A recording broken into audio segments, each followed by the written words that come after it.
Hi, Steve Wiedemann here, your friendly neighborhood SEO. In this short video, I'm going to walk you through what to do with mirrored domains. So if you've purchased 20 different domains and you're not going to build out websites for each of these domains because you want to focus on your main brand, well, what do you do with them?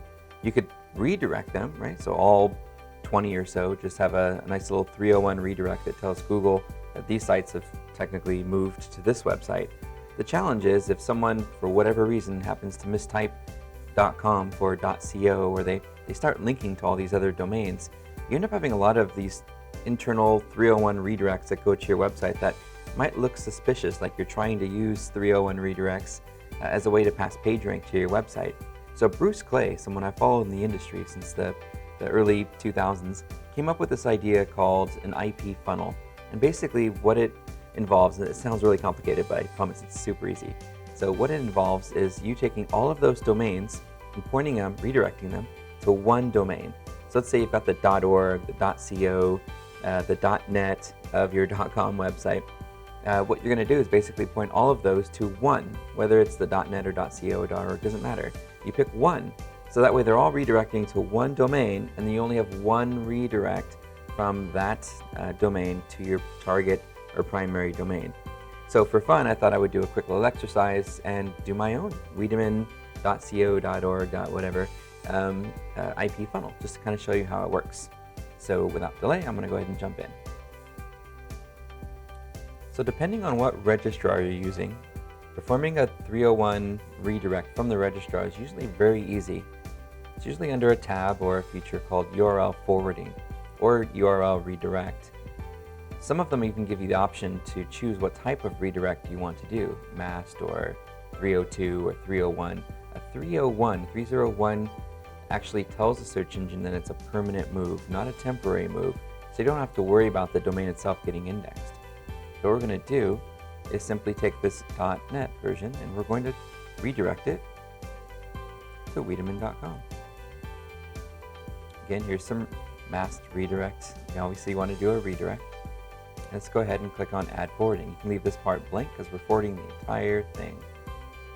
By the way, if you are using HTTPS, which I'm not at the moment, but if you were, you definitely want to make sure that HTTPS gets in there so you don't have an extra redirect from HTTP to HTTPS. So let's go ahead and add the forwarding.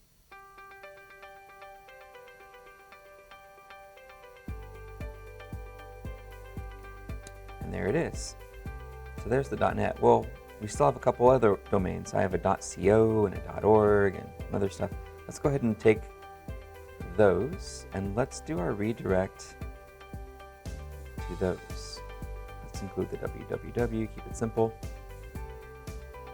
And we're going to redirect the .org to the .net. And then I'm also going to redirect the .co to the .net once it finishes loading here. There we go, that one's done. And add forwarding.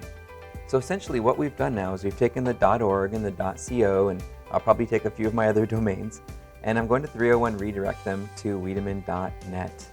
So now I'm not masking my website or 50 different URLs that all show the same content on the respective URL. Instead, now when somebody hits one of these domains, they're going to get redirected and ultimately get to wiedemann.com, the main website I want them to go to, the main website I want them to find when they perform a search. So there's no confusing URLs for them to have to choose from in Google search results.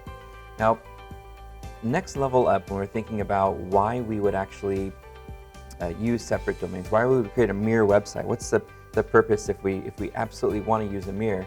Well, using a mirror sometimes allows for websites that have a lot of traffic to be able to expand their bandwidth a bit by using some of their other domains. And that's okay. If you've got a large website and you get a lot of traffic to it and you want to mask your other domains, .co and so forth, as a way to sort of throttle traffic, and that's a normal thing to do, what you want to make sure happens is that you use a canonical tag here in the actual head of the HTML. You want to make sure that it's the correct respective URL. So your canonical, if I'm using HTTPS, which I'm not again, I would have that in that canonical tag. So if I do go to a site that is mirrored and it's not 301, it's to say wiedemann.co, what you would see in the actual HTML of the document is this canonical tag. That tells the search engines, basically, please don't index wiedemann.co. I would prefer that wiedemann.com be the URL that you put in your index. It recognizes that the content's exactly the same across those domains, and then hopefully it will recognize that canonical tag and only index the version that you've specified in that href attribute here.